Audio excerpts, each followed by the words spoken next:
Setiap pelantikan anggota DPR baru, minimal ada 3 isu yang akan selalu menggumuli dan dibicarakan, baik itu semua kalangan termasuk media massa. DPR periode 2019-2024 diinformasikan oleh Mbak Puan berhasil menyelesaikan 225 undang-undang, di mana sebetulnya capaian ini jauh lebih besar dibandingkan dengan DPR periode 2014-2019. Transisi kekuasaan yang terjadi di presiden-presiden sebelumnya, saya melihat transisi dari Presiden Jokowi ke Presiden Prabowo ini adalah proses paling lembut yang pernah saya baca dan saya pernah lihat. Sebetulnya dalam sistem presidensial tidak ada sistem oposisi. Yang ada adalah checks and balance. Ketika anggota DPR sudah ditetapkan sebagai wakil rakyat, maka dengan segera dia akan menjadi watchdog atau pengawas eksekutif dalam menjalankan pemerintahan. Dan kita mendengarkan dari orang-orang terdekat dari Bu Mega, ada Mbak Puan, Pak Said Abdullah, bahwa pertemuan ini tinggal menunggu waktu. Bahkan Said Abdullah mengatakan akan terjadi sebelum tanggal 10 Oktober.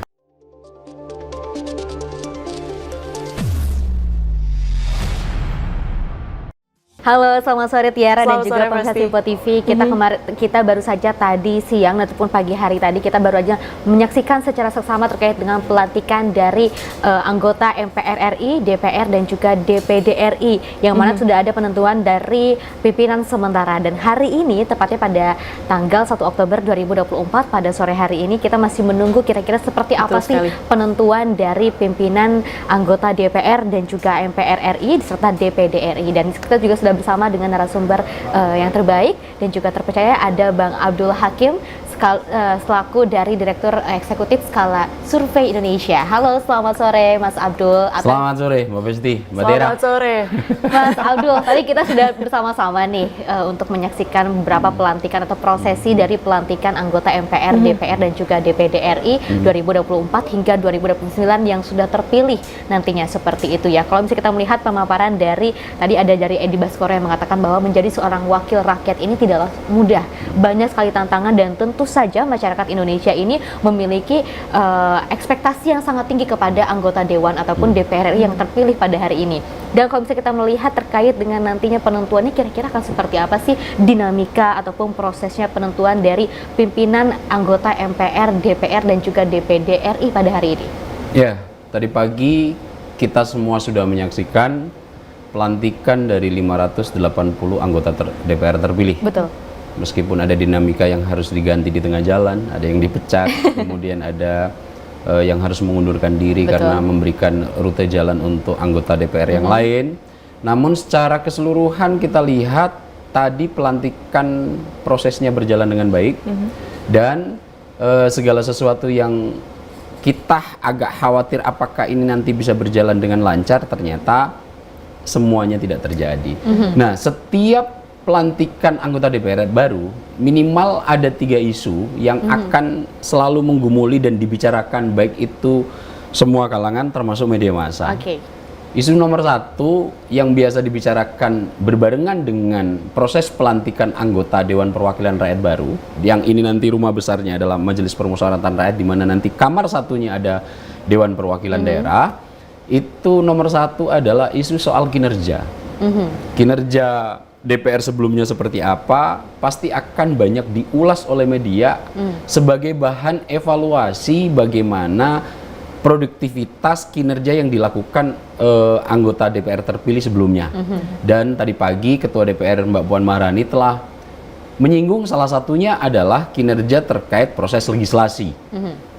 DPR periode 2019-2024 diklaim atau diinformasikan oleh Mbak Puan berhasil menyelesaikan 225 undang-undang, di mana sebetulnya capaian ini jauh lebih besar dibandingkan dengan DPR periode 2014-2019. Waktu itu kalau nggak salah ingat hanya 80 undang-undang yang berhasil diselesaikan oleh DPR sebelumnya. Dan tahun ini 200 lebih. 225. Akan tetapi masih ada RUU yang saat ini menjadi perhatian publik, akan tetapi belum selesai dirampungkan oleh DPR. Ada 3 isu rancangan undang-undang yang sekarang menjadi perhatian publik. Nomor 1 adalah undang-undang tentang PPRT, perlindungan pembantu rumah tangga. Oke. Ini juga Wakil Ketua DPR Pak Dasko sudah berkomitmen untuk terus melanjutkan tentang undang-undang ini. Nomor 2 tentang undang-undang perampasan aset. Ini juga menjadi perhatian yang sangat luar biasa bagi publik Indonesia. Dan yang nomor 3 adalah undang-undang tentang hukum adat. Nah, ini menurut keterangan dari pimpinan DPR setelah pelantikan, setelah rapat paripurna terakhir, ini akan terus dikomitmenkan oleh DPR yang baru untuk segera diselesaikan. Nah, isu-isu ini selalu akan melingkupi setiap kali pelantikan anggota DPR baru dilakukan. Nah, isu nomor 2 biasanya ketika pelantikan anggota DPR baru itu soal kesetaraan gender dan minoritas. Ini juga selalu menjadi perbincangan yang cukup serius karena kita dari dulu sangat mencita-citakan perwakilan perempuan di sektor politik minimal bisa memenuhi kuota 30%. Dan sampai detik ini kuota itu belum juga bisa terwujud. Kenapa? Karena kompetisinya penuh, secara budaya kita masih patriarki sehingga jenis kelamin perempuan agak cukup sulit bertarung dengan laki-laki karena budaya patriarki yang masih kuat mengejala. Akan tetapi tanda-tanda untuk kesetaraan gender sudah mulai bisa terlihat. Ini bisa kita rujuk dari jumlah anggota DPR terpilih dari sektor perempuan. Penelitian Formapi terbaru ada sekitar 22%, meskipun tidak sampai ke angka 30%. Tapi ini sudah menjadi tanda-tanda yang cukup baik. Nah, isu ketiga yang selalu melingkupi area sekitar pelantikan anggota DPR adalah soal distribusi kekuasaan. Nah, ini yang sekarang nanti akan kita bahas sampai sore. Kira-kira bagaimana DPR yang baru dilantik 580 orang ini memilih pimpinan Dewan Perwakilan Rakyatnya, memilih pimpinan Majelis Permusyawaratan Rakyatnya, dan mengisi pos-pos alat kelengkapan dewan. Termasuk balek, banggar, kemudian apalagi komisi-komisi dan lain sebagainya. Dan inilah nanti yang akan coba kita ulas, bagaimana sih proses dari pimpinan DPR RI ini akan ditentukan, yang kalau tadi dikemukakan oleh Ketua DPR yang baru akan bisa disahkan nanti mungkin sekitar jam 8 atau jam 9-an gitu. Oke. Kalau misalnya kita melihat pelantikan MPR, kemudian DPR dan DPD yang berlangsung tadi pagi berjalan dengan mulus, tentu harapan kita menjelang pelantikan pimpinan DPR kemudian juga MPR ini bisa juga sama berjalan mulus, karena informasinya pukul 15 waktu Indonesia Barat ini memang berlangsung rapat pimpinan sementara tadi DPR bersama dengan perwakilan sejumlah fraksi untuk menentukan bagaimana proses penetapan ataupun pemilihan dari pimpinan DPR. Sebelum kita melangkah jauh terkait dengan apakah ada sinyal ataupun sosok kemudian yang akan muncul untuk mengisi kursi DPR, apakah Bang Aap bisa jelaskan dulu terlebih dahulu nih bagaimana mekanismenya proses untuk pemilihan pimpinan DPR ini berdasarkan Undang-Undang MD 3 tadi berarti, Mas? Oh iya. Jadi agak cukup unik karena distribusi kekuasaan di tingkat Dewan Perwakilan Rakyat ini menjadi sangat krusial. DPR selain memiliki fungsi pengawasan, dia juga memiliki fungsi legislasi, pembuat undang-undang bersama pemerintah. Tentu pimpinan-pimpinan yang akan mengisi pos-pos ini menjadi sangat krusial karena akan sangat berpengaruh terhadap apa dan bagaimana titik fokus undang-undang yang akan segera dibahas. Nah, bagaimana proses pengisiannya untuk Dewan Perwakilan Rakyat? Sebetulnya ada cukup perubahan di 3-4 pemilihan pimpinan DPR yang terakhir. Kalau saya melihat untuk saat ini, sepertinya dinamikanya tidak akan terlalu kuat. Karena sampai detik ini, undang-undang yang masih menjadi rujukan sama persis dengan saat pemilihan pimpinan DPR 2019. Jadi nanti berdasarkan UMD 3 pasal 227D kalau nggak salah, nanti mungkin bisa dicek lagi, proses pengisian pimpinan DPR yang jumlahnya ada 5 akan diurut kacang. Seperti apa diurut kacang itu adalah siapa pemenang pemilu legislatif, dia akan menduduki posisi Dari suara ketua terbanyak. dari suara terbanyak. Oke. Tentu kalau memang merujuk ini PDIP nanti akan tetap menduduki posisi ketua DPR. Kemudian untuk posisi 4 terakhir diurut itu. Kalau kita Golkar. lihat mengacu pada hasil pileg kemarin, maka yang kedua adalah Golkar, yang ketiga adalah Gerindra, keempat adalah PKB, dan kelima adalah Nasdem. Inilah nanti representasi parpol-parpol yang akan punya peluang besar jika tidak terjadi dinamika berikutnya menduduki posisi pimpinan DPR. Hal ini agak cukup berbeda dengan posisi pemilihan pimpinan DPR ketika tahun 2014. Waktu itu sebagai implikasi pertarungan kuat antara Pak Prabowo dan Pak Jokowi, ini ternyata juga terbawa ketika pemilihan pimpinan DPR di legislatif. Waktu itu koalisi Merah Putih ternyata menyodorkan untuk pemilihan pimpinan DPR menggunakan sistem paket. Jadi KMP mengeluarkan paket, waktu itu ada Pak Setnov, ada Pak Fadlijon, ada beberapa nama yang lain. Kemudian koalisi Indonesia Hebat juga menyodorkan nama juga untuk menandingi ini. Akan tetapi dalam prosesnya karena waktu itu KMP jumlah kursinya jauh lebih besar, maka akhirnya yang ditetapkan secara jangka pendek koalisi dari paket KMP yang kemudian disahkan menjadi ketua DPR, pimpinan DPR. Meskipun waktu itu ketika ditetapkan koalisi Indonesia Hebatnya walkout.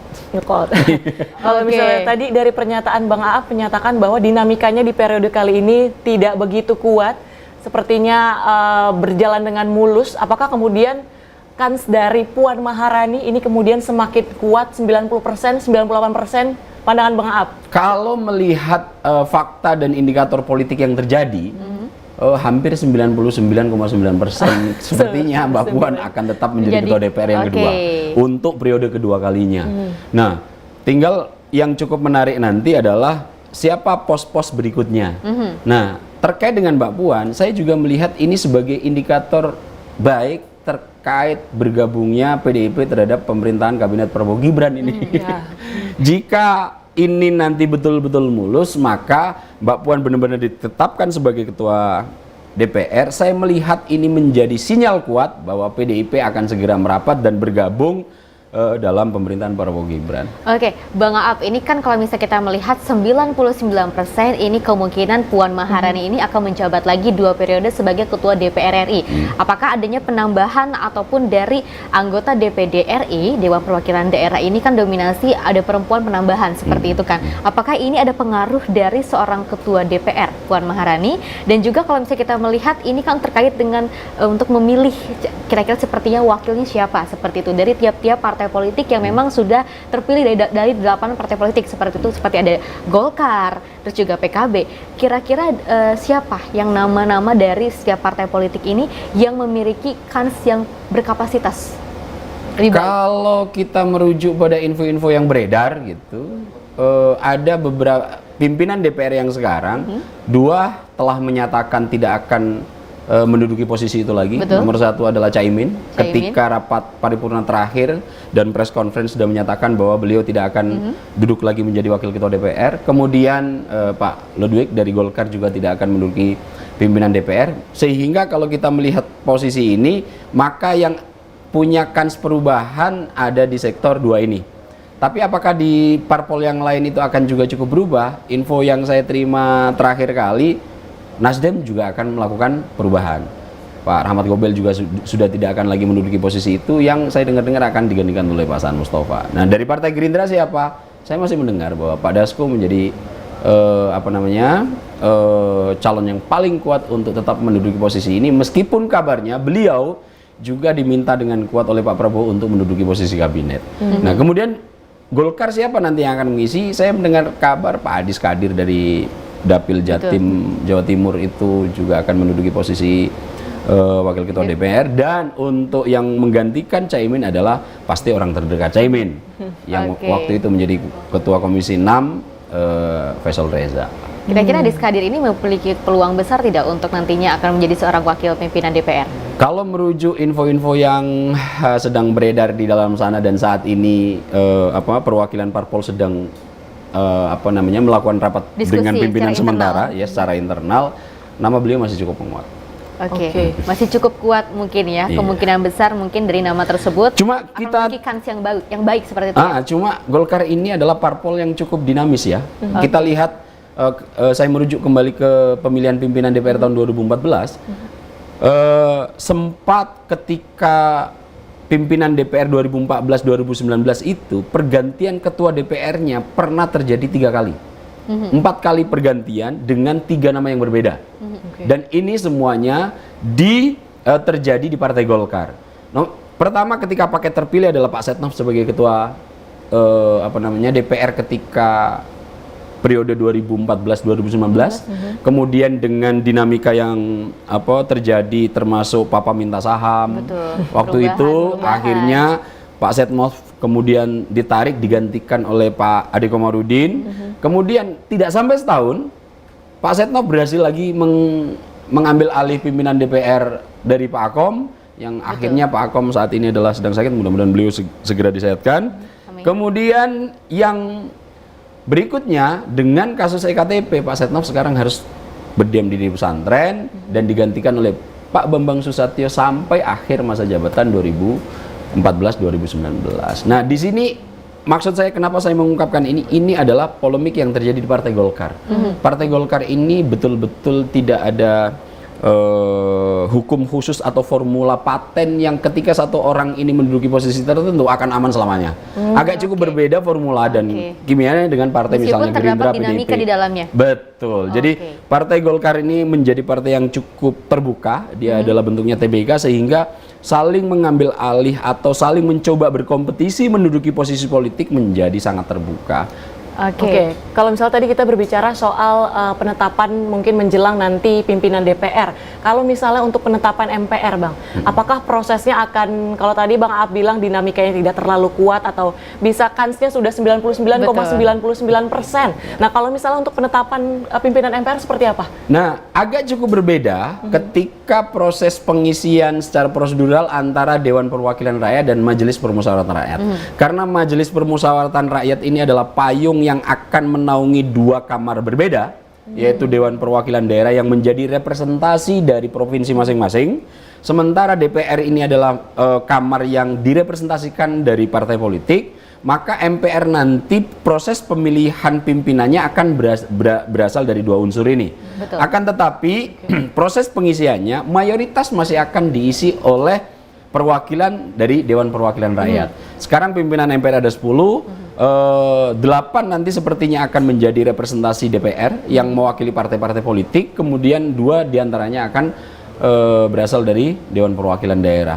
Nah, komposisi saat ini kalau kita lihat rujuk untuk parpol-parpol berkursi di DPR jumlahnya 8, pas itu. Kalau kemarin 9 tuh. Nah, sekarang kalau untuk periode yang lalu kan 9 parpol lolos di DPR, saat ini hanya 8 partai yang lolos di DPR, sehingga pas nanti 88 masing-masing fraksi akan menyodorkan nama, kemudian 2 anggota DPR dari DPD juga akan disodorkan nama. Nah, dari nama-nama 10 ini nanti proses pemilihan ketua pimpinannya itu akan dilakukan secara musyawarah mufakat. Oke, baik. Bang Aap, kita melihat terkait dengan proses pelantikan dari anggota MPR, DPR, dan juga DPD RI yang tadi sudah berlangsung pada pagi hari hingga siang hari tadi. Kita melihat Puan Maharani ini kan kabarnya akan mengemban tugas sebagai 2 periode seperti itu. Kira-kira selama 5 tahun ke belakang, sosok Puan Maharani di mata Bang Aap seperti apa? Ya, kalau kita lihat kinerja, konsolidasi pimpinan DPR selama 5 tahun ini cukup terjalin dengan baik ya, secara pimpinan kolektif kolegial.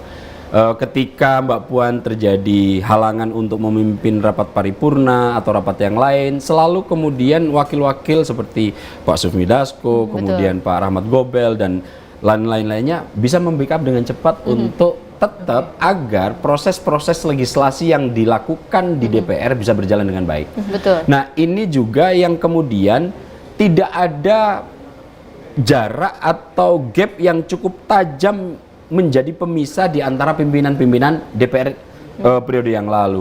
Hubungan Mbak Puan dengan Pak Dasko, dengan Pak Lod, dengan kemudian Pak Rahmat Gobel, kemudian dengan Caimin bisa mencair dengan begitu leluasa. Dan ini yang kemudian menurut hemat saya, kenapa proses legislasi bisa dilakukan secara cukup signifikan tumbuh dibandingkan dengan periode sebelumnya. Betul. Yang periode sebelumnya yang seperti saya sebutkan tadi hanya berhasil menyelesaikan 80 undang-undang, saat ini dengan metode yang disebut oleh Mbak Puan sendiri pada pagi hari tadi dengan sistem omnibus, jadi gandeng renteng seperti kereta yang bisa dilakukan secara bersamaan, aturannya bisa disederhanakan, 225 undang-undang bisa diselesaikan pada periode ini. Meskipun masih ada yang tertinggal, dan itu nanti akan menjadi dan diserahkan kepada pimpinan DPR yang akan dipilih nanti sore ditetapkan. Oke. Jadi secara koordinasi cukup baik saya melihat 5 pimpinan DPR tahun lalu, semua yang terjadi di DPR meskipun banyak kritik, juga kita lihat bagaimana kesigapan. DPR ini saat ini ada dua persepsi yang selalu hadir ke DPR. Betul. Proses kemarin tentang revisi UU Pilkada ramai total. Betul, Rame sekali. Kemudian kinerja dan pilkada, kemudian kasus korupsi masih terus melingkupi. Namun juga kita lihat DPR yang saat ini juga seperti dibenci dan dicintai. Kita lihat sekarang misalnya dalam proses naturalisasi, DPR cukup luar biasa gesit untuk membentuk timnas kita seperti yang kita banggakan sekarang. Dan ini adalah salah satu yang cukup luar biasa diapresiasi dari kerja cepat DPR untuk segera mensahkan proses-proses pemain yang akan dinaturalisasi masuk ke tim nasional. Dan itu membuktikan bahwa tim nasional kita saat ini bisa masuk ke putaran 3 yang dalam 2 pertandingan pertama belum terkalahkan.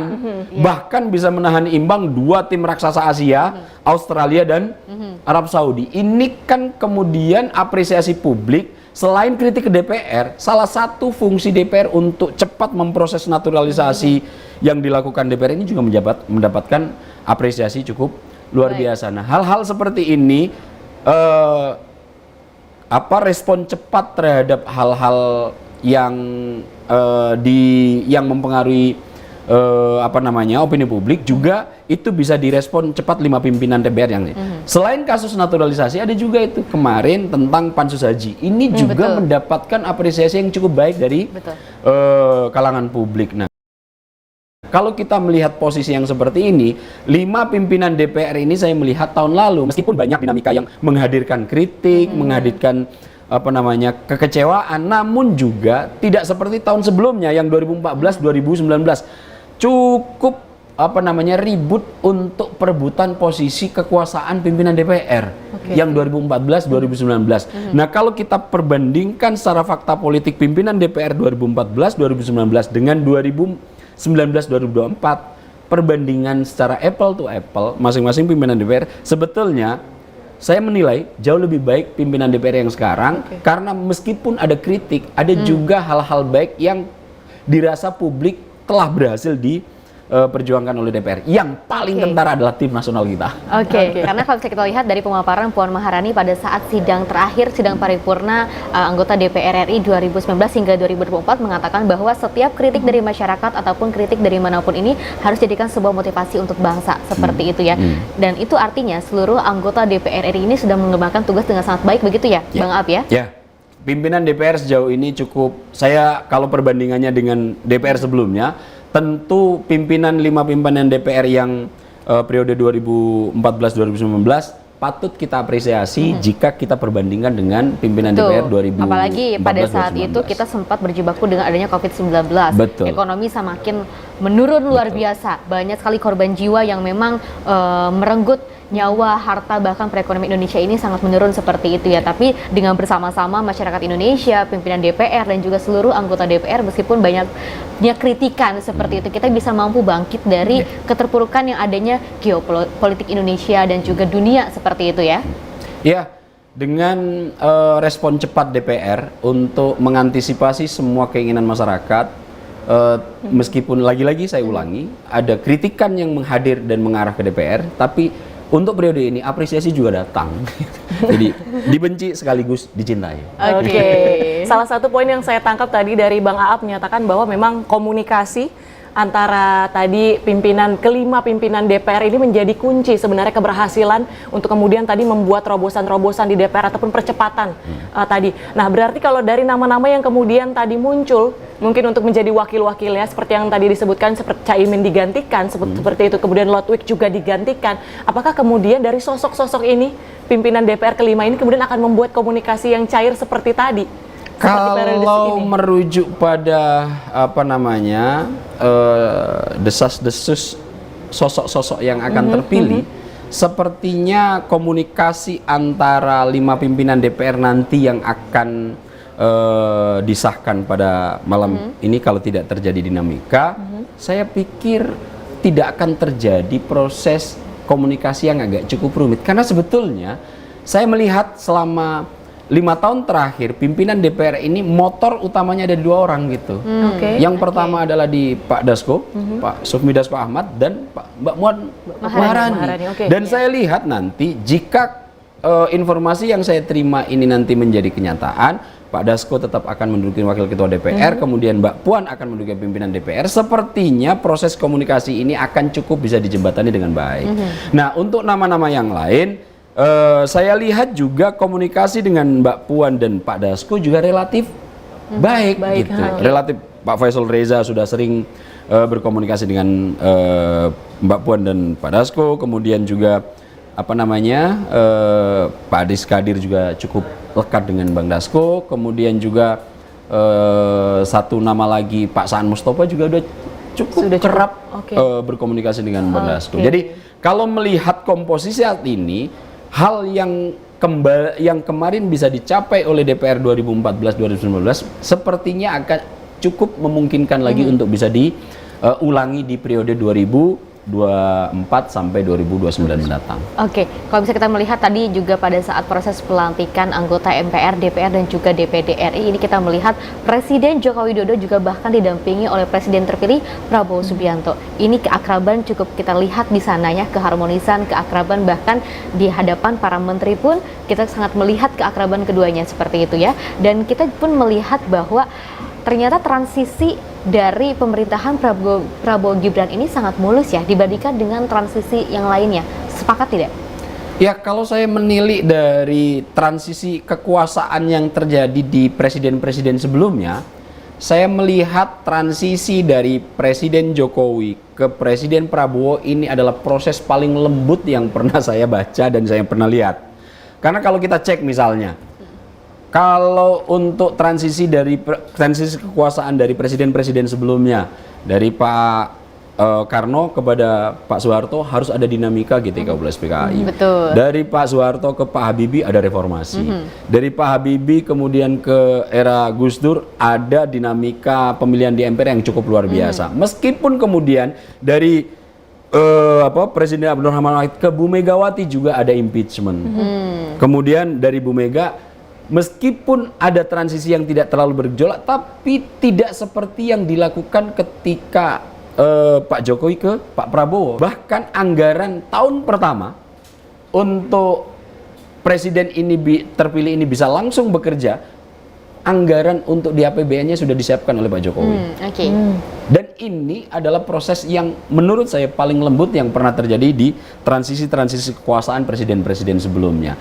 Indikator kedua, kita sejak Pak Jokowi bisa bergabung dengan Pak Prabowo sampai detik ini belum ada gestur akan ada perpisahan, meskipun banyak pihak mencoba untuk memasukkan berbagai macam narasi untuk memecah belah mereka.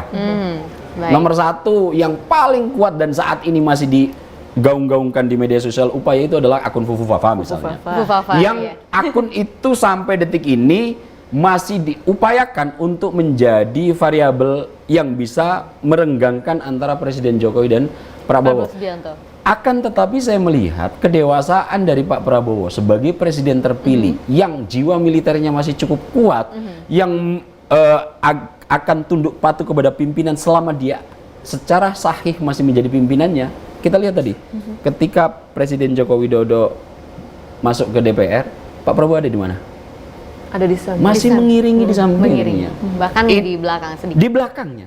dia tidak akan sampai di sisi Sejajar. bersejajar. Oke. Ini adalah karakter yang saya lihat secara personal dari Pak Prabowo. Oke. Yang kedua, ketika Pak Jokowi akan dihamparkan karpet merah, meskipun status Pak Prabowo itu sudah menjadi presiden terpilih, pernah nggak Pak Prabowo menginjak karpet merahnya?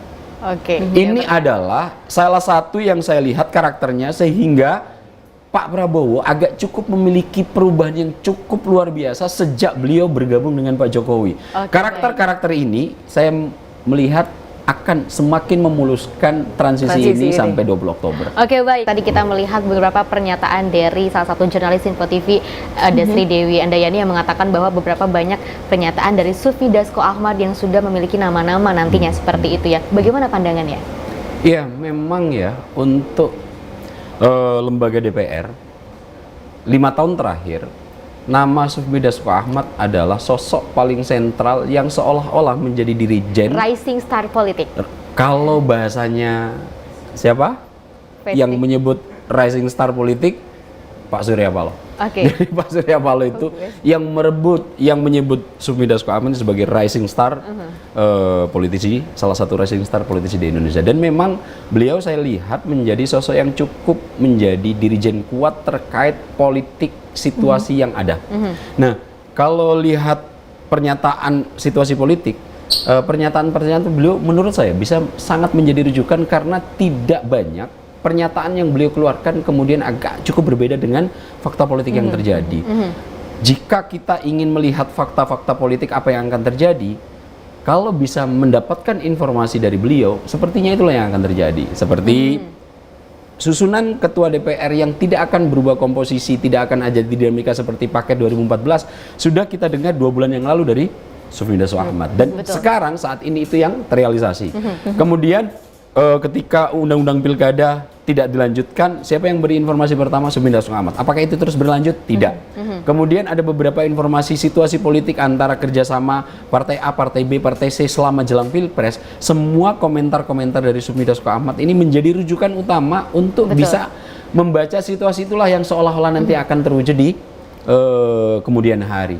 Nah, saya melihat memang saat ini kalau boleh saya menjemput sosok Sufmi Dasko Ahmad selain menjadi rising star, beliau ini adalah seorang dirijen politik yang betul-betul bisa mengorkestrasi sampai menghantarkan Partai Gerindra meskipun tidak menjadi pemenang, suaranya naik, dan menghantarkan Prabowo sesuai dengan cita-cita Partai Gerindra didirikan menjadi Presiden Republik Indonesia. Dan terkait dengan sosok dari Sufmi Dasko Ahmad, memang adalah sosok rising star politik di Indonesia yang mengatakan bahwa memang ketika salah satu pimpinan MPR RI ataupun DPR RI ini sangat sigap terkait dengan adanya beberapa kasus seperti kasus rumah tangga, beliau dengan sigapnya langsung mengusut tuntas seperti itu kan, dan juga beberapa kasus kekerasan lainnya juga beliau juga turut mendukung, dan juga dengan sigapnya, dengan kerendahan hati beliau seperti itu ya, ketegasan hati beliau ini sama halnya ada sosok dari Prabowo Subianto seperti itu ya.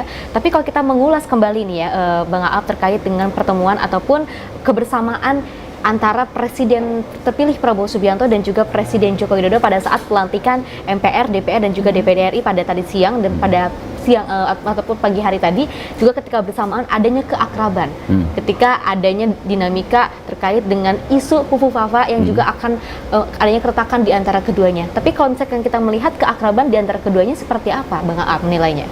Kita sudah pernah mendiskusikan ini ketika peringatan 17 Agustus waktu itu. 2 kali upacara, baik pengibaran bendera dan penurunan bendera, sudah sempat kita singgung bahwa dengan adanya kebersamaan antara Pak Prabowo dan Pak Jokowi yang cukup menunjukkan simbol tidak akan terjadi friksi, dan itu ternyata terjaga sampai detik ini. Dan itu yang waktu itu kita bahas akan memberikan rasa optimisme baru bahwa transisi kekuasaan dari Presiden Joko Widodo ke Presiden Prabowo Subianto sepertinya tidak akan terjadi dinamika yang cukup kencang. Dan saya sangat bersyukur apa yang kita bicarakan waktu itu sekarang indikator utamanya sudah mulai terlihat. Pelantikan 580 anggota DPR bisa berjalan dengan baik, yang kita tahu bahwa tenaga keamanan telah menurunkan ribuan 5.600 personel gabungan untuk mengantisipasi sesuatu yang terjadi, dan ternyata dari pagi sampai sekarang jam 4 sore Sangat jelang jam 4 tertib ya? sangat tertib sesuai Aman. dengan schedule, prosedur berjalan dengan lancar, yang ini waktu 2014 tidak terjadi. Nah, ini menjadi Tidak salah ada satu kerusuhan di situ ya? betul, tidak ada bersih tegang Aksi. antar politisi, tidak ada saling upaya manuver untuk perebutan posisi-posisi pimpinan Betul, DPR, alat kelengkapan. Ini tidak pernah kita lihat sebelumnya, semulus dan transisi antara Pak Presiden Jokowi dan Pak Presiden Prabowo, yang terrepresentasi dari pelantikan anggota DPR ini sudah menjadi salah satu gejala. Nah, saya melihat indikator di pelantikan anggota DPR RI dan MPR RI, DPD RI ini menjadi rujukan untuk nanti amannya hingga transisi kekuasaan pada 20 Oktober mendatang. Ini kita tinggal tunggu waktu sampai 19 hari lagi, 20 hari lagi untuk pelantikan presiden. Akan tetapi kalau saya melihat ini, agak cukup yakin dengan kerendahan hati Pak Prabowo, kedewasaan berpolitik Prabowo jauh melebihi sebelum dengan bergabung dengan Pak Jokowi, akan membuat transisi ini akan relatif lembut sampai 20 Oktober mendatang. Oke, berbicara soal tadi transisi, seperti laporan dari jurnalis Info TV, yang dibahas adalah terkait dengan jumlah komisi di DPR, karena ini menyangkut lagi-lagi jumlah pos kementerian nantinya di pemerintahan Prabowo Subianto Raka Buming Raka. Nah, menurut Bang Aap sendiri, pengamatannya untuk pos kementerian ini apakah kemudian seperti isu sebelumnya beredar jumlahnya 44 kementerian dinilai sebagai kabinet yang mungkin cukup gemuk, dinilai seperti itu, ini seperti apa Bang? Apakah kemudian akan diisi juga oleh profesional, tenaga ahli? Kalau yang saya yakini, dengan diubahnya Undang-Undang Kementerian Negara, postur 34 kementerian di era Pak Jokowi pasti berubah. Itu nomor satu. Itu pasti berubah. Karena dengan diberikan keleluasaan penuh dalam revisi Undang-Undang Kementerian Negara, bahwa jumlah kementerian, badan, dan lainnya diserahkan total terhadap hak prerogatif Presiden terpilih, yaitu Pak Prabowo Subianto. Saya sangat meyakini bahwa postur kementerian dan badan akan berubah.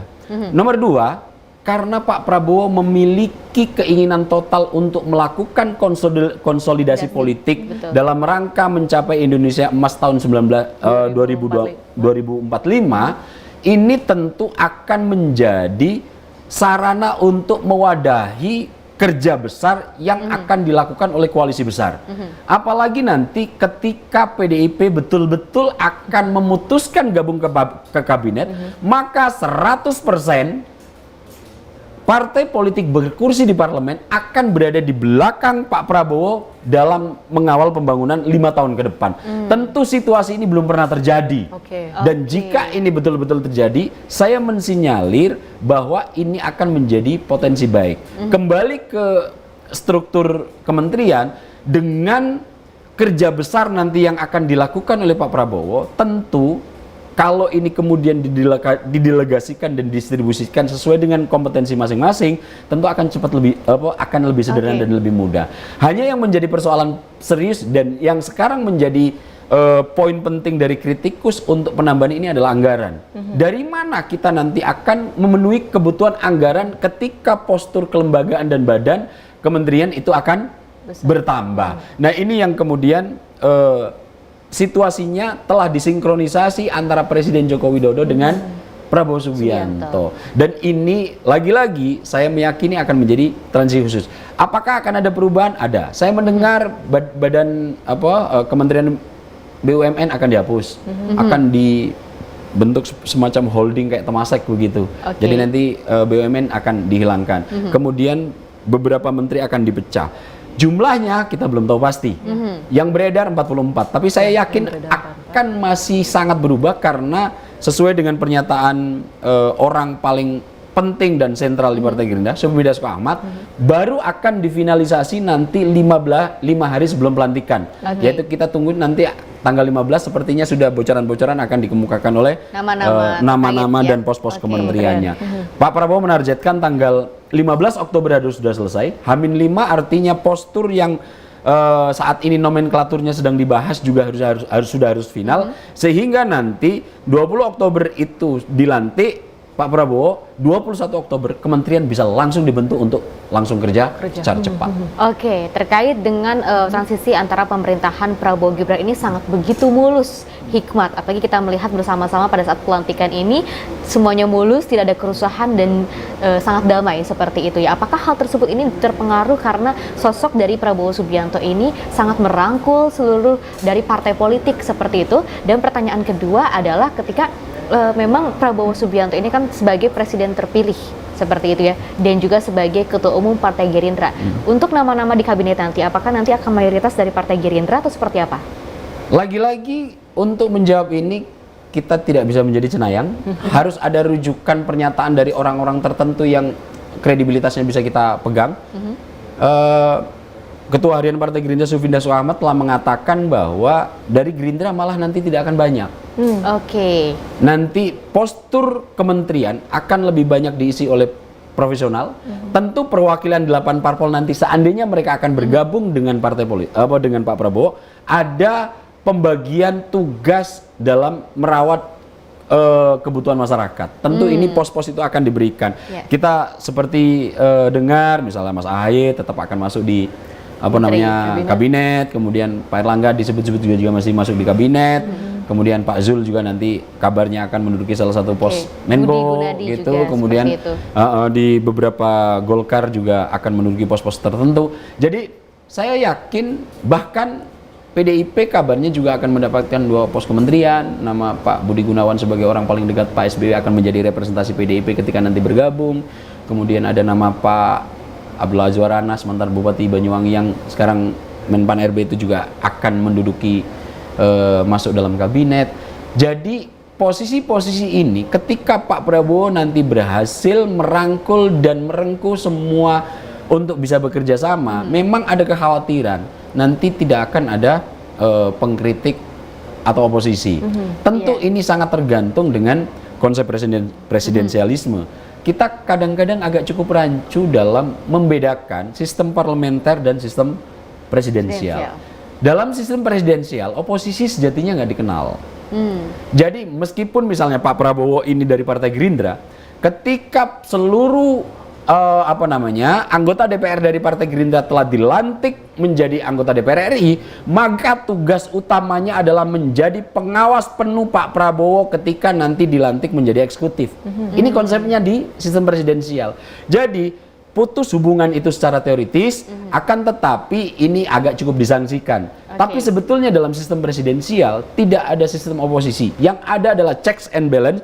Ketika anggota DPR sudah ditetapkan sebagai wakil rakyat, maka dengan segera dia akan menjadi watchdog atau pengawas eksekutif dalam menjalankan pemerintahan. Ini konsepnya. Jadi oposisi memang tidak dikenal. Nah, checks and balances tidak dihasilkan dari oposisi, melainkan eksekutif akan total diawasi oleh legislatif. Ini konsep presidensial. Nah, ini kadang-kadang kita agak cukup dibuat rancu dengan bahwa checks and balances itu harus dari oposisi gitu. Nah, inilah yang mungkin paradigmanya perlu kita kita sampaikan bahwa memang dalam sistem presidensial oposisi nggak dikenal. Yang adalah check and balances dari mana hadirnya? Dari kelembagaan eksekutif yang langsung nanti diawasi oleh legislatif. Nah, ada satu badan lagi yudikatif yang ini nanti simultan. Apakah checks and balances harus dari oposisi? Dalam sistem presidensial tidak. Tidak ada. Kecuali dalam sistem parlementer. Itu kenapa presiden kalau parlementer dipilih oleh wakil rakyat yang terpilih di parlemen, maka perdana menteri akan ditunjuk oleh mereka. Untuk sistem presidensial mereka dipilih langsung oleh rakyat. Dua-duanya dipilih, maka checks and balances hadir dari kelembagaan, bukan dari oposisi. Berbicara tadi soal oposisi, Bang Aap, kalau misalnya kita melihat sejauh ini PDI Perjuangan belum resmi kemudian menyatakan dukungannya untuk bergabung dalam pemerintahan nanti presiden terpilih Prabowo Subianto dan juga Gibran. Namun sudah ada kemudian sinyal-sinyal informasi pertemuan nantinya antara Megawati dan juga Prabowo Subianto. Kemudian apakah kemudian ini dianggap sebagai sebuah sinyal baik gitu dengan tanda-tanda sebelumnya juga untuk kemudian nantinya PDI Perjuangan ini akan bergabung? Kalau saya meyakini ya, melihat tondo-tondo tanda-tanda, indikator politik, fakta politik dan kejadian politik yang bisa kita amati, sepertinya PDIP untuk bisa bertemu dengan Megawati. Pak Prabowo atau Pak Prabowo bisa bertemu dengan Bu Megawati. Indikator utamanya nanti kita lihat apakah Mbak Puan betul-betul jadi ketua DPR. Oke. Kalau seandainya nanti Mbak Puan ini benar-benar menjadi ketua DPR, maka sudah ini pasti itu. salah satu sinyalemen paling kuat bahwa memang diskusi yang selama ini dikemukakan oleh Ketua Harian Partai Gerindra itulah yang akan terjadi.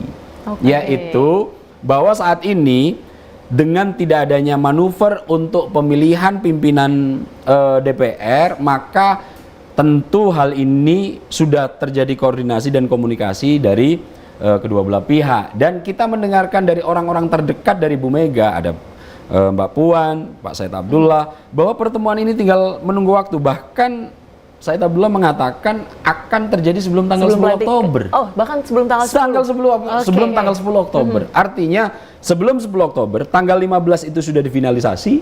Makanya itu tadi Pak Prabowo memfinalisasi semua susunan kabinetnya di tanggal 15 sehingga masih ada waktu rentang 5 hari untuk persiapan dengan secara lebih lembut lagi, dengan semut lagi, dengan halus lagi transisi untuk tanggal 20 Oktober. Nah, kalau ini betul-betul bisa diciptakan, kita tunggu nanti nih. Apakah benar nanti ketua DPR-nya itu adalah Mbak Puan Maharani? Itu adalah salah satu indikator penting apakah nanti PDIP benar-benar bisa bergabung. Apalagi nanti sinyalemen saat ini nama yang seperti dikemukakan siapa tadi reporter yang dari Sri Dewi. Dari Sri Dewi, bahwa saat ini nama terkuat untuk menjadi pimpinan MPR adalah Pak Ahmad Muzani. Ahmad Muzani, Sekjen Partai Gerindra. Siapa yang paling vokal untuk menyuarakan itu? PDIP. Oke. Berarti itu salah satu sinyal karena memang PDI ini nantinya akan bergabung dengan Partai Gerindra seperti itu ya. Dan kalau seperti itu dampak untuk demokrasi ke depannya seperti apa, Bang Ab? Demokrasi. Nah, ini kadang-kadang kita memaknai demokrasi hanya dengan satu kacamata kuda. Oke. Demokrasi itu adalah sesuatu yang lahir dari budaya Yunani yang kemudian ini bisa diadopsi total oleh Amerika. Kita lihat ya, sebetulnya demokrasi di seluruh negara di Indonesia tidak ada yang tunggal. Tidak ada yang tunggal. Sistem demokrasi di satu negara akan kompatibel ketika ini dieksekusi dengan negara lain. Kenapa demokrasi di Amerika itu berhasil dilakukan dengan cukup leluasa untuk mengedepankan kepentingan individu? Karena secara kesejarahan yang mendirikan demokrasi di Amerika Serikat siapa? Bukan orang-orang yang tinggal di Amerika secara awal. Betul. Demokrasi Amerika itu ditelurkan oleh mereka imigran dari Eropa. Ketika mereka terjadi konflik luar biasa karena sistem monarki yang ada di Eropa, mereka berbondong-bondong nyari tempat pelabuhan baru dan itu di Amerika. Mereka membuat vlog masing-masing. Itu kenapa di Amerika ada negara bagian. Nanti orang Spanyol ngumpul di sana, orang Belanda di sana, orang mana Inggris di mana. Nah, ini karena mereka datang dengan posisi sejajar. Baik. Itu kenapa demokrasi di Amerika sangat mementingkan kepentingan individu. Kenapa? Mereka bisa karena hadir dalam posisi sejajar. Coba bayangkan, ini kemudian diterapkan di Inggris. Berhasil nggak? Tidak akan berhasil. Kenapa? Karena Inggris sampai detik ini, meskipun demokrasi dilekatkan dalam sistem pemerintahannya, tapi dia tetap mengadopsi sistem monarki. Monarkinya, oke. Siapa yang individu yang sejajar ya? Tidak, pokoknya kalau keluarga royal, Ratu Elizabeth dan keturunannya tidak boleh diapa-apakan. Mereka ini adalah trasuci yang harus tetap memegang tampuk kekuasaan selain dengan yang dipilih oleh rakyat. Kenapa? Itu kenapa demokrasi di Amerika kemudian dibawa ke Inggris tidak akan bisa diterapkan secara maksimal. Kenapa? Karena unsur kesejarahan Inggris ini adalah monarki. Nah, apakah di Indonesia juga harus seperti liberal seperti Amerika? Kalau saya pandangan pribadi, semestinya demokrasi itu harus ditetapkan dan diterapkan dengan sistem yang bisa melihat unsur kesejarahan dan potensi manusia yang ada di dalamnya. Betul. Kita secara kesejarahan sebetulnya mirip Inggris. Kita besar dan berkembang dalam sistem kultur feudalisme atau mungkin yang bisa saya sebut sebagai monarki. Sistem kerajaan seperti Inggris. Itu kenapa demokrasi ala Amerika tidak akan pernah bisa dilakukan secara plek-ketiplek di negara yang lain. Nah, ini juga harusnya menjadi refleksi diri bagi kita semua untuk demokrasi kekhasan seperti apa yang harus kita anut. Seperti contoh paling sederhana, kalau di demokrasi Amerika, orang yang kalah bertarung harusnya dia menyingkir dan menjadi oposisi. Tapi kalau kita lihat unsur kesejahteraan di Indonesia, misalnya Mbak Tiara pernah ikut pemilihan ketua OSIS? Pernah. Nah, kita ini bertarung nih pemilihan ketua OSIS. Ketika nanti sudah salah satu terpilih, untuk calon-calon yang lain apa yang terjadi? Dia akan masuk juga ke pengurus. Ya, kadang-kadang jadi wakil, jadi sekretaris, jadi. Beginilah demokrasi di Indonesia sebetulnya. Apakah yang model begini nggak patut untuk kita pertimbangkan? Seperti yang dilakukan Pak Prabowo sekarang. Saat ini Pak Jokowi bertarung dengan Pak Prabowo, tapi ketika kalah nggak harus jadi oposisi. Pak Jokowi dengan besar hati mengadopsi sistem nilai ini untuk merekrut Pak Prabowo. Betul. Dan masuklah itu ke pemerintahannya Jokowi. betul. Dan itu ternyata terbukti telah berhasil kita menghadapi tantangan global, pandemi dan lain-lainnya. Dan itu kemudian mencoba diulang oleh Pak Prabowo. Di saat ini merangkul semua kekuatan yang telah selesai bertanding. Jadi kalau kita melihat itu, ini lawan tanding. Ketika sudah pertandingan selesai ya kita berkawan. Nah, saya melihat kenapa ini banyak yang tidak suka karena ini pribadi asumsi saya ya. Betul. Indonesia ini punya potensi yang cukup luar biasa. Jika kita ini semua bersatu, kekhawatiran Belanda untuk tetap bisa mengkooptasinya tidak akan terjadi. Itu adalah cara Belanda yang dilakukan oleh VOC untuk tetap bisa mengkooptasi kekayaan kita selama kalau di sejarah disebut 350 tahun. Itu kenapa di Jakarta ada kampung Melayu, kampung Ambon. Ini kita di kota-kotakan yang nanti disuruh berantem secara terus-menerus. Dan ini kenapa tidak mesti harus kita pikirkan untuk menjadi rute demokrasi sistem yang betul-betul memiliki kekhasan Indonesia. Nah, ini juga mungkin pandangan yang agak tidak umum, tapi saya mengeluarkan rekomendasi, ayo kita bikin sistem demokrasi di Indonesia yang kekhasan ala Indonesia. Apa itu? Ya kita diskusi nanti di dunia akademis. Oke, wow, luar biasa sekali pemaparan dari Bang Aap ini ya, Bang Aap. Ya pemirsa, kalau bisa kita lihat terkait dengan pelantikan dari anggota MPR RI, DPR dan juga DPD RI 2024 hingga 2029 ini akan segera terlaksana. Siapa sih kira-kira nantinya yang akan menjadi seorang pimpinan dan juga wakil pimpinan dari MPR, DPR dan juga DPD RI 2024 hingga 2029. Kalau kita berbicara tadi kan sempat terhold terkait dengan kabinet pemerintahan dari Prabowo Gibran seperti itu ya. Jadi kan kabarnya dari kabinet Prabowo Gibran ini kan akan atau hampir rampung seperti itu. Kira-kira pada saat pelantikan nanti ini akan ada kejutan atau sesuatu nggak sih Bang Aap kira-kira? Kalau kita merujuk pada informasi yang sudah diedarkan oleh orang-orang yang bisa kita percaya di lingkaran Pak Prabowo, termasuk Ketua Harian Partai Gerindra, Pak Sufmi Dasko Ahmad, memang sampai detik ini belum ada nomenklatur final yang akan terbentuk terkait susunan kabinet, susunan kabinet. Tapi melihat kalimat beliau yang mengatakan bahwa penyusunan ini masih dinamis karena nama-namanya masih terus berubah dalam waktu yang sangat cepat karena ada perubahan betul dari partai-partai politik yang menyodorkan nama juga sudah cukup berubah, maka ini akan tetap nanti difinalisasi pada 15 Oktober nanti. Apakah masih ada kejutan? Sepertinya untuk nama-nama sentral di masing-masing politik tidak akan ada kejutan yang cukup signifikan. Ketua-ketua parpol sepertinya akan yang nama-nama yang sudah beredar ini itulah nanti yang akan menduduki pos-pos dari kabinet Pak Prabowo Gibran. Demokrat, PAN, Golkar, kemudian PDIP, dua nama itu, kemudian kalau seandainya betul-betul bisa gabung ya. Kemudian ada Nasdem, ada PKS, ada parpol-parpol yang lain. Sepertinya nama-nama seperti AHY, Erlangga, kemudian Bahlil dan lain-lainnya masih akan cukup menjadi nama-nama yang sampai detik ini belum banyak bergeser terkait penyusunan yang terjadi di kabinet Pak Prabowo Gibran. Kejutan terlalu signifikan sepertinya enggak, karena saya melihat semua selesai dalam diskusi, tidak ada sosok-sosok yang akan ingin menduduki posisi politik di kabinet ini yang sampai melakukan manuver di publik.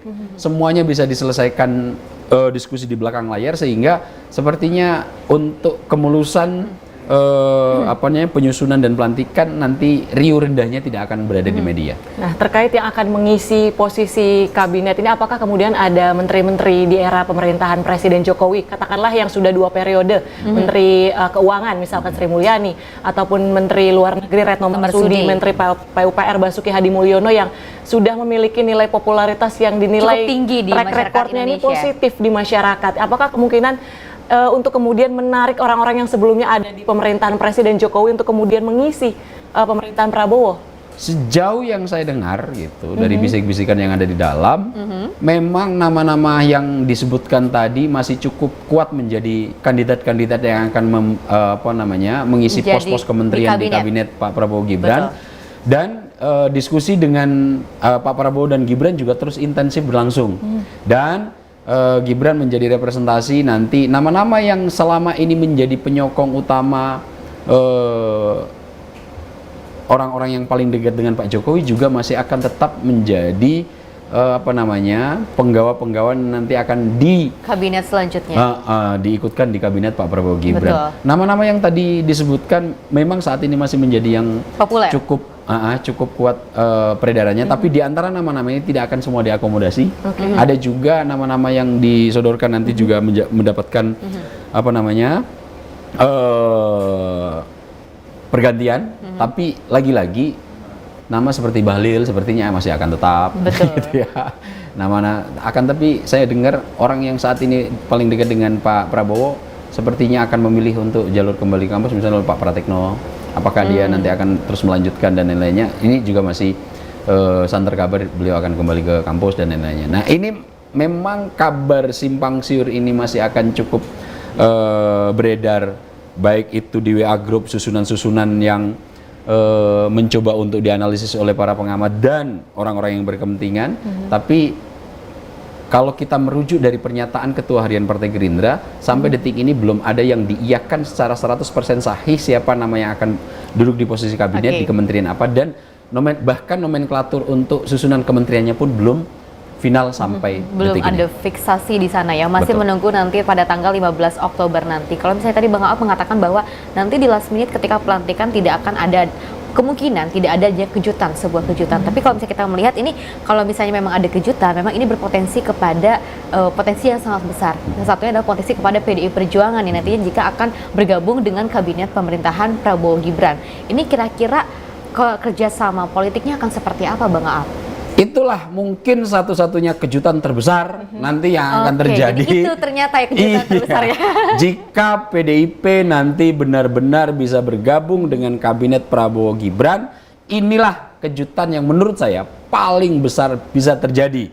Karena sinyalemen ketika Pak Ganjar Pranowo sudah harus mengaku kalah ketika berkontestasi dengan Pak Prabowo, banyak sinyalemen bahwa PDIP akan memutuskan diri untuk menjadi penyeimbang, dalam konteks bahasanya adalah oposisi, agar pemerintahan ini menjadi, bahasa mereka adalah kritik yang sehat.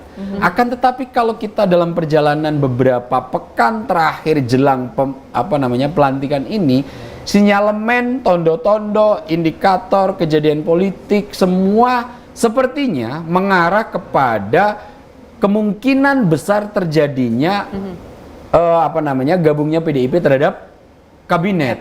Dan kalau ini terjadi, sebetulnya ini akan menjadi sejarah yang agak cukup mewah menurut saya, karena semua parpol-parpol berkursi di DPR bisa duduk di belakang presiden terpilih. Yang ini hanya terjadi ketika era Orde Baru. Dan meskipun era Orde Baru, PDIP dan P3 masih agak cukup sengit untuk memberikan perlawanan. Namun kalau seandainya ini nanti betul-betul PDIP dengan berbesar hati mau bergabung membangun bangsa, ini tentu menjadi kejutan yang sangat luar biasa. Karena dengan begitu nanti Pak Prabowo, Gibran akan menjadi cukup leluasa dalam meluncurkan semua program dan rencana yang telah disusun, meskipun ada intrik di dalam. Kalau PDIP nanti masuk ke pemerintahan, posisi Gibran agak cukup terancam. Gitu. Ada isu tersebut. Ada isu karena kita lihat bahwa kesejarahan antara Bu Mega dan Pak Jokowi tidak begitu harmonis belakangan, dan itu nanti akan bisa menjadi dalam tanda kutip pengawas serius untuk Gibran ketika menjalankan pemerintahan. Oke, Bang Ab, kalau misalnya kita melihat terkait dengan nantinya kira-kira menurut Bang Ab, apakah PDIP ini harus masuk kepada kabinet atau tetap di luar saja untuk mewujudkan check and balance-nya? Kalau saya melihat ya, kan pilihan dalam membangun sebuah negara saat ini ada dua pilihan yang memang bisa menihilkan antara satu pilihan dengan pilihan yang lain. Apa itu? Kita kadang-kadang melihat negara-negara yang betul-betul memfokuskan diri untuk melakukan pembangunan ekonomi, maka dia akan mensyaratkan total terjadinya stabilitas politik. Kita lihat negara-negara yang pakai rute ini, pembangunan ekonominya relatif bisa melenting dan melejit lebih tinggi dan lebih cepat. Kita ambil salah satu contoh, Singapura. Dalam proses politik Singapura, dinamika kisru politik, huru-hara di sektor perebutan kekuasaan tidak banyak terjadi. Akhirnya apa? Karena stabilitas politik itu terjadi di Singapura sampai detik ini, meskipun negara sekecil itu, Singapura bisa menjadi negara terkuat dan terkaya di Asia Tenggara. Bahkan mungkin di Asia. Kita lihat contoh berikutnya, Cina. Ketika Cina memilih rute untuk melakukan pembangunan ekonomi secara masif, maka stabilitas politik dilakukan, dan bahkan dengan proses itu sekarang Cina bisa menjadi penantang tunggal Amerika untuk menjadi negara adidaya dalam semua sektor. Bahkan Cina dalam sektor teknologi, alat pertahanan sudah bisa mengimbangi Amerika Serikat. Nah, kondisi ini ada kemudian pilihan yang kedua, mazhab yang kedua, yaitu untuk pembangunan untuk pembangunan demokrasi atau pembangunan politik terlebih dahulu. Nah, dua pilihan ini kita sudah pernah memiliki rute contoh ketika pembangunan politik menjadi yang terdepan. Betul. Kita bisa melihat di 10 tahun era Pak SBY. Waktu itu pembangunan politiknya cukup baik, demokrasi indeksnya terus melonjak. Akan tetapi kita lihat, menurut hemat saya, tidak banyak dalam sektor pembangunan ekonomi yang dilakukan oleh Pak SBY. Kenapa? Karena semua program, semua rencana yang dilakukan oleh Pak SBY tidak begitu leluasa untuk bisa digelontorkan. Bahkan kemudian saking bagusnya pembangunan ekonomi, kerbau yang dituliskan nama SBY bisa digelandang ke Bundaran HI yang waktu itu seolah-olah Pak SBY dianalogikan sebagai kerbau. Nah, kondisi-kondisi ini dalam konteks pembangunan demokrasi, dalam pembangunan politik sangat baik. Akan tetapi tidak memiliki implikasi yang cukup oke di sektor pembangunan ekonomi. Nah, saya melihat saat ini Pak Prabowo telah memilih rute untuk melakukan pembangunan ekonomi dalam rangka menuju 2045 Indonesia Emas dengan cara mencoba semaksimal mungkin rute yang sudah dilakukan oleh Pak Jokowi selama 10 tahun yang berhasil mengkonsolidasi pembangunan politik dan menciptakan order di bidang perebutan kekuasaan. Ini cukup bisa memberikan proses yang cukup luas.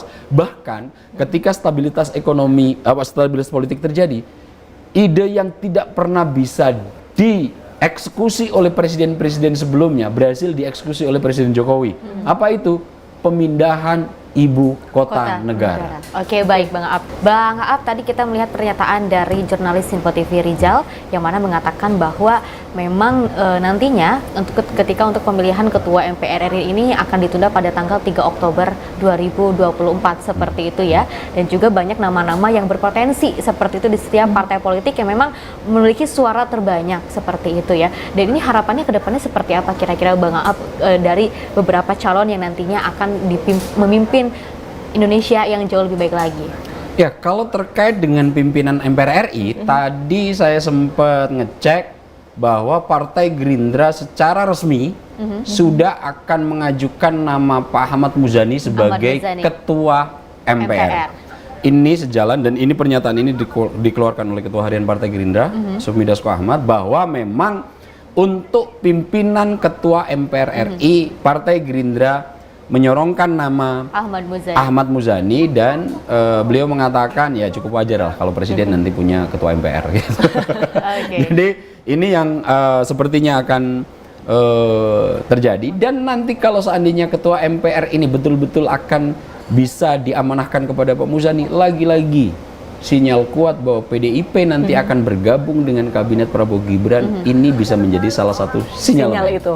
Oke, sinyal-sinyal ini ternyata sudah mulai terkuak ya. Betul. Sudah mulai pelan-pelan ini sudah terbukti akan adanya sebuah kerjasama dan juga kerjasama politik di antara Partai Gerindra dan juga pertemuan antara PDIP Perjuangan dengan Partai Gerindra, yaitu Megawati Soekarno Putri dan juga Prabowo Subianto, seperti itu ya. Okay. Dan kalau misalnya tadi kita melihat kalau penetapan pimpinan MPR dilaksanakan 3 Oktober, sementara untuk pimpinan DPR malam ini rencananya pukul 19 waktu Indonesia Barat. Apakah ini kalau di periode sebelumnya terbiasa terjadi di perbedaan hari dari hari pelantikan atau seperti apa, Bang? Ya, kalau memang untuk penentuan pimpinan DPR dan MPR itu sangat mengikuti dinamika politik yang terjadi. Misalnya ketika 2014-2019 pimpinan DPR tidak bisa semulus dan secepat sekarang. Karena waktu itu tatip dibahas dengan keras, kemudian masing-masing kubu mengirimkan paket pimpinan DPR masing-masing, sehingga itu agak cukup menunda proses penetapan pimpinan. Kalau memang untuk MPR karena memang tidak terlalu krusial, karena MPR ini lebih bersifat kepada simbolis. Betul. Gitu ya, karena yang secara daily rutin untuk bekerja melakukan tugas pengawasan adalah Dewan Perwakilan Rakyat dan Dewan Perwakilan Daerah, sehingga ini menjadi krusial. Dan saya dengar juga untuk DPD nanti malam akan dilakukan sidang paripurna untuk memilih siapa yang akan didaulat menjadi ketua DPD. Dan kabarnya Sultan Najamuddin memang seperti yang dikemukakan oleh salah satu reporter Sinbo TV tadi. Betul. Cukup kuat karena hampir 80% anggota DPD akan mendukung Sultan Najamuddin. Ini adalah sosok yang berasal dari daerah pemilihan Provinsi Bengkulu. Ini pernah menjadi wakil gubernur, sepertinya akan menjadi salah satu yang terkuat untuk didaulat menjadi ketua DPD. Dan uniknya lagi, Sultan Najamuddin ini adalah politisi Partai Demokrasi Indonesia Perjuangan. Lagi-lagi sebuah sinyal alam. Oke, sinyal alam. Jadi, dan juga detik-detik kalau ya. kita sambung-sambungkan puzzle ini dengan apakah nanti bisa seluruh parpol berkursi di DPR itu mencoba dirangkul oleh Pak Prabowo dengan kejadian-kejadian yang ada ini, sepertinya akan bisa terwujud. Namun apakah banyak yang rela dan akan membuat manuver baru untuk mencoba menghalangi apa yang sudah terjadi ini? Saya berharap ini bisa terjadi karena kekuatan kita ketika bersatu ini sangat ditakuti oleh negara-negara lain. Kira-kira manuver itu akan ada seperti itu? Kita lihat sekarang narasi, jangankan untuk partai politik, sampai detik ini upaya untuk mencoba mengganggu keharmonisan antara Pak Jokowi dan Pak Prabowo sampai detik ini masih terus dilakukan. Berbagai cara, berbagai cara coba untuk dinarasikan di publik, dan ini mencoba untuk agar Pak Prabowo sedikit terganggu pemikirannya terkait sosok Gibran yang kemudian disuarakan secara kencang terkait akun Fufufa. Saya melihat upaya-upaya ini akan terus dilakukan karena memang kalau kemudian negara sebesar Indonesia dengan sekaya Indonesia dan pemimpin-pemimpinnya bisa akur, ini adalah kekuatan yang begitu mengerikan bagi dunia bangsa-bangsa lain. Oke, kalau misalnya berbicara terkait jika memang seluruh parpol yang terpilih ini di DPR bisa satu suara mendukung Presiden terpilih nanti Prabowo Subianto dan juga Gibran, apakah ini kalau kita berbicara soal gaya kepemimpinan ataupun karakteristik tadi Pak Prabowo yang dinilai merangkul semua pihak, lagi-lagi tujuannya untuk Indonesia Emas, salah satunya 2045. Kalau dari segi gaya kepemimpinan, kalau perbedaannya nih antara Presiden terpilih Prabowo Subianto ataupun strategi politik tadi dengan dibandingkan Presiden Joko Widodo itu seperti apa, Bang? Ya, Pak Prabowo memang tidak bisa dilekatkan dari image bahwa beliau adalah salah satu sisa dari Orde Baru. Betul. Itu tidak akan pernah bisa dinafikan.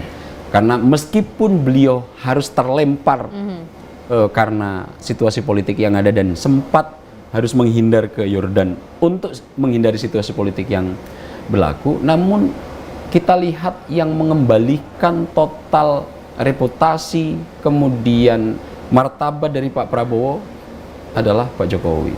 Dulu bintangnya sempat dicabut, akan tetapi yang mengembalikan bintang itu ke pundak lagi Pak Prabowo adalah Pak Jokowi Widodo. Nah, memang untuk gaya kepemimpinan saya melihat ya, antara Pak Jokowi dan Pak Prabowo punya karakter yang agak cukup berbeda. Betul, pasti akan ada perbedaan di situ. Akan ada perbedaan. Nah, kalau Pak Jokowi memang kita lihat mulai dari Solo, kemudian pergi ke Jakarta, kemudian sampai menjadi presiden adalah sosok yang sangat menjadi representasi mayoritas bangsa kita. Hadir dari kalangan bawah, bukan hadir dari kalangan bawah, mereka cukup merangkul, rela untuk belusukan, sangat dekat, didorong-dorong, kemudian berkenan untuk masuk gorong-gorong, bahkan berlumpur-lumpur, beliau berkenan. Gaya seperti ini agak cukup berbanding terbalik dengan Pak Prabowo. Pak Prabowo ini adalah sosok militer yang dididik menjadi seorang pemimpin perwira di ketentaraan, di mana lebih banyak akan memberikan konsep utama. Maka Pak Prabowo ini karena kelasnya adalah kelas perwira, Pak Prabowo memiliki daya jelajah pemikiran yang mungkin jauh lebih baik dari Pak Jokowi. Pemahaman tentang global, pemahaman tentang persoalan, pemahaman tentang yang dulu dikatakan bocor dan lain-lain itu hadir dari Pak Prabowo yang memang latar belakang pendidikan intelektualnya mapan. Nah, gaya yang seperti ini agak cukup tidak bisa diperbandingkan. Kemudian Pak Prabowo harus datang ke sawah, masuk ke lumpur, kemudian apalagi nanti harus berkenan masuk gorong-gorong gitu. Pak Prabowo akan lebih memilih memimpin secara konsep. Konseptor, karena konseptor. Pak Prabowo itu adalah konseptor, makanya kalau dia berbicara cukup berapi-api. Mungkin daya jelajah yang dikemukakan Pak Prabowo nggak banyak bisa dipahami masyarakat secara umum. Akan tetapi bagi mereka yang bisa memahami, yang sudah punya jelajah tidak hanya domestik, akan tetapi punya jelajah internasional, agak cukup mudah memahami apa yang dirisaukan oleh Pak Prabowo, bahwa kita ini kok tetap tidak bisa berdikari, padahal kita semua sumber daya, sumber alam itu sangat memadai. Nah, ini saya melihat dua karakter ini menjadi hal yang cukup unik dari masing-masing pemimpin. Akan tetapi yang paling penting saya melihat ada perubahan besar dari Pak Prabowo, bahwa saat ini Pak Prabowo lebih bisa memahami bahwa kerjasama jauh lebih penting dibandingkan harus berkontestasi untuk mencapai tujuan yang sama. Dan saya melihat ini cukup berhasil diterjemahkan oleh orang-orang di sekitar Pak Prabowo. Dan kalau seandainya memang betul nanti 100% parpol-parpol di parlemen yang berkursi ini bisa diajak gabung membangun bangsa, ini adalah kekuatan yang cukup luar biasa, mengerikan bagi bangsa lain. Akan tetapi tetap kritik hadir. Yang sangat dikhawatirkan adalah jika kemudian ini nanti bisa bergabung semua, maka ada gium politik yang menjadi rujukan utama di dunia kekuasaan, yaitu siapa yang mempunyai kekuasaan akan cenderung korup, dan yang memiliki kekuasaan mutlak akan pasti korup. Power tend to corrupt, absolute power corrupt absolutely. Inilah satu-satunya kekhawatiran terbesar dari para pengkritik jika kemudian nanti 100% parpol berkursi di parlemen itu nanti bergabung. Nah, saya berharap dengan karakter kepemimpinan yang sudah mulai dilakukan oleh Pak Prabowo ini akan mendapatkan evaluasi yang cukup mapan, sehingga nanti tujuan utama untuk menuju 2045 Indonesia Emas itu bisa benar-benar terwujud. Karena memang kalau kita lihat ya Bang Ap ya, sosok dari Prabowo Subianto ini adalah sosok yang sangat rendah hati ketika pada saat Pilpres 2024 kemarin seperti itu ya, debat Capres dan juga debat Cawapres, di mana banyak sekali dari tiap-tiap paslon seperti itu yang mencaci maki, menghina, tapi Prabowo Subianto bisa membalasnya dengan sangat santai. Meskipun Pak Prabowo sempat menyindir itu, agak cukup tersinggung kayaknya Pak Prabowo dikasih nilai 11 oleh Mas Anies. Dari 100. Dari 100 tapi dapat 11 ya. Tidak apa-apa gitu kan. Tapi kalau kita lihat memang kayaknya itu cukup membekas dia, benar Pak Prabowo. Meskipun tidak secara vulgar, setiap pidato gitu kan, itu selalu diungkap sama Pak Prabowo. Iya, setiap pidato, setiap doorstop apapun itu pasti akan diungkap oleh Presiden terpilih Prabowo Subianto. Meskipun saya pernah dinilai 11 dari 100 seperti itu, tapi beliau bisa memperlihatkan kepada masyarakat Indonesia, bahkan kepada orang yang pernah memberikan nilai tersebut seperti itu ya. Dan kita juga melihat dari sosok Prabowo Subianto memang pada saat PKB pada saat itu berkoalisi, hingga saatnya juga akhirnya tidak menjadi untuk berkoalisi, tapi juga ketika Presiden terpilih Prabowo Subianto sudah terpilih, ini kembali bergabung. Dengan kerendahan hatinya dari Presiden terpilih Prabowo Subianto juga sangat dengan leluasanya seperti itu ya, kembali menerima hal tersebut.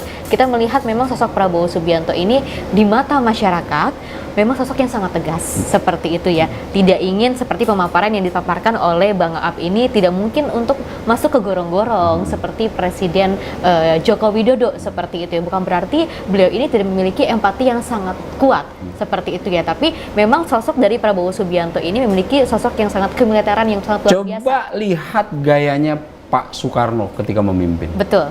Seperti Pak Karno itu adalah sosok yang sangat memprivilegeskan Diri. apa namanya cara berpakaian. Berpakaian.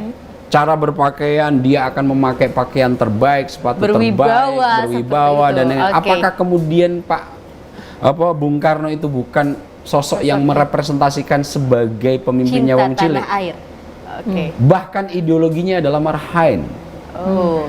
Jadi kadang-kadang representasi diri tidak kemudian itu menjadi juga representasi yang bisa ditafsirkan. Pak Soekarno itu adalah, Bung Karno itu, presiden pertama kita itu adalah sosok yang cukup luar biasa bangsawan gayanya.